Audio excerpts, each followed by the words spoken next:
is another episode of I Have Small Fiber Neuropathy.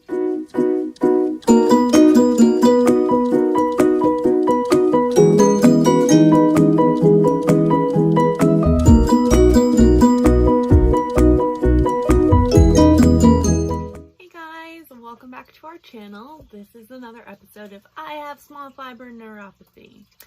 I want to thank everybody that's been watching these videos. I have gotten some very nice messages. I am so sorry that you all are going through the same thing I am, because I know that this is the worst thing I've ever dealt with. It is really touching to me that you guys are reaching out to me and telling me your stories and letting me in on some of the stuff that you use, and I've been looking into all of it.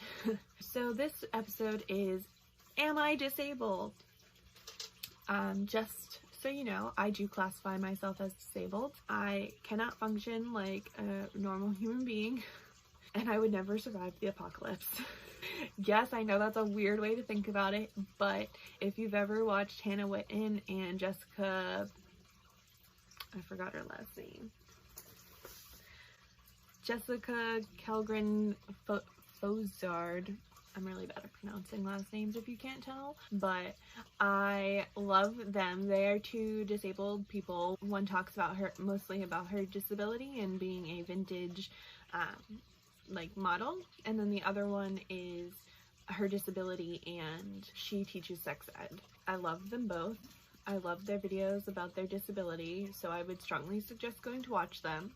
But they both specifically have a video together. So there's two videos. One's called Am I Disabled Enough? That is on Jessica's channel. And then Disabilities versus the Apocalypse, which is Hannah's video, which really helped me realize that I am disabled, because before this I didn't classify myself as disabled, even though I can't function properly. Like, I can't walk very long, I can't stand very long. I just discovered that kneeling, it hurts more than standing and walking, so that's a problem. So I could never survive the apocalypse. There's too much running in it, any apocalypse, so you gotta try to find a safe place.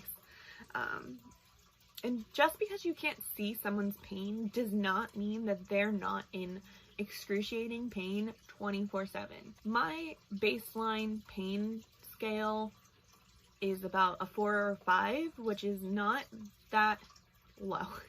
I do function every day on a 4 or 5 level. Occasionally I'll get to a 3, sometimes not so much, but especially lately it's been more of a 4 or 5 that I start my day at, which is really annoying. Like, that pain is just there for no reason. The second I wake up to the time I go to bed.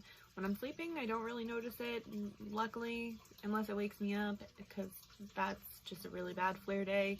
Normally it only wakes me up if it's like a 9 or a 10.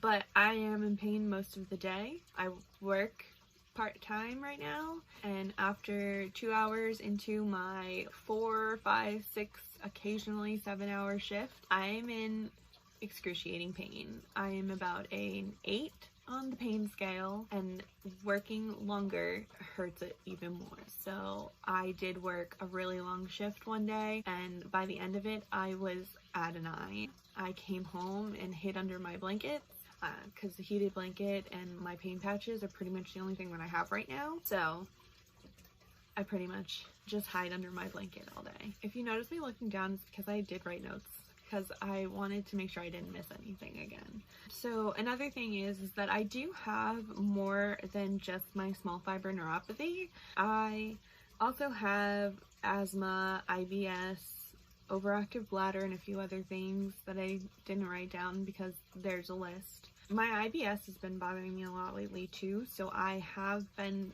constant with the GI doctor, which has really stunk because it's just getting worse.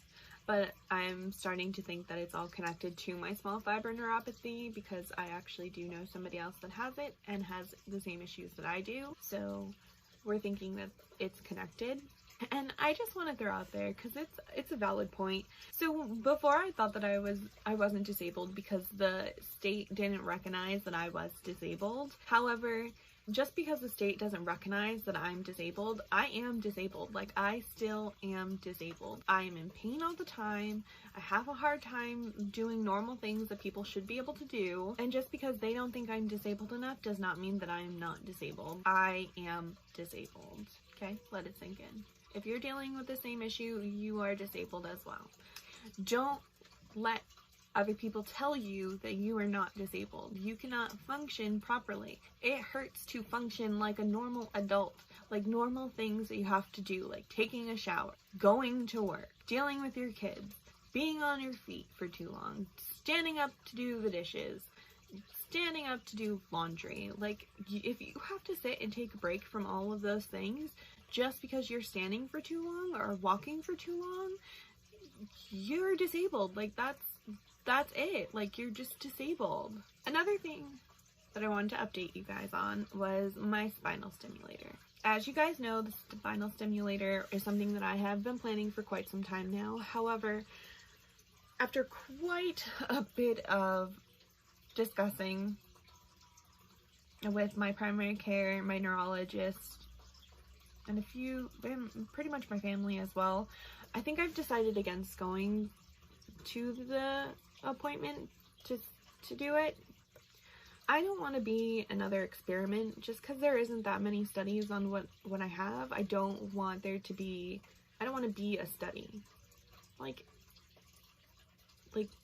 being the first or second or third person to try a spinal stimulator because of my neuropathy, especially around here. Like, the doctor even said that there's nobody he treats for my type of pain or my small fiber nerve pain.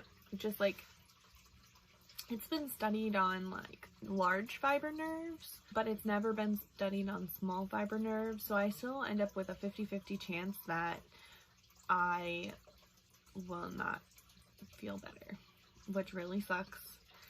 So I think I've decided against going to the appointment.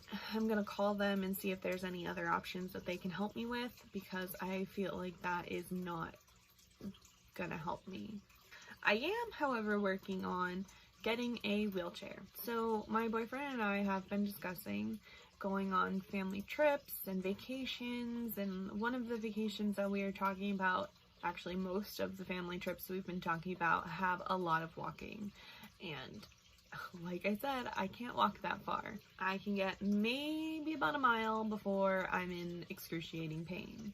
So I have been looking into getting a wheelchair or a power chair. Not a scooter, because I don't like the scooters, but like an actual wheelchair that is power. That's operated by power. Yeah, you know what I mean. So I don't need it all the time, but to start doing like super active things, like going on these family trips, doing like adventures, like camping and hiking and all that stuff, I do need a little more assistance. We're gonna work on trying to get that, started saving up for it. I have to actually call in my insurance and see if it's something that they even cover. I have been told, because it's a leisure thing and not something that I need at home all the time, that it probably won't be, which really sucks, but I'll give it a shot. Okay, so I think that is just about everything that I wanted to cover today. I hope you enjoy these videos. I know that living with this is really difficult, but you can do it. Like, I'm trying my best. I know that you guys are trying your best, and we can do this. We are strong, even if we're chronically strong. So I appreciate all of you that watch this. But I hope you like and subscribe, and post notifications turned on. Like, just like and subscribe. Bye.